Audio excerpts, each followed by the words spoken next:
Welcome to Pindar Poetry. We hope you learned something new. In this video, I will explain how to play Romance Club. First, download the app from your device's App Store, available on both iOS and Android.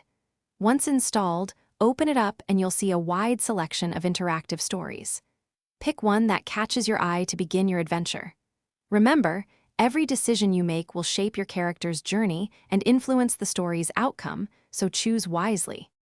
As you play, you'll encounter various choices that determine your character's path and relationships. Some choices require diamonds, the game's premium currency. You can earn diamonds by watching short advertisements or by completing daily check-ins. Teacups are also essential. They replenish over time and are needed to unlock new chapters, allowing you to dive deeper into your chosen narrative. Your character often has various stats such as glamour or strength, which can impact certain story outcomes. Pay attention to these as you progress.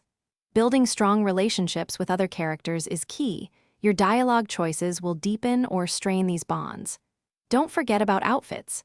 While primarily cosmetic, some outfits can provide small boosts to your character's stats, so choose them strategically. To truly master Romance Club, consider replaying stories to discover alternate endings and explore different choice branches. Engaging with the game's online community can also enhance your experience, offering valuable tips and lively discussions about your favorite characters and plots. For those looking to streamline their daily routine, check the description for a link to some fantastic leak-proof meal prep containers, along with other great deals to help you out. Thanks for watching. Consider subscribing if we helped you.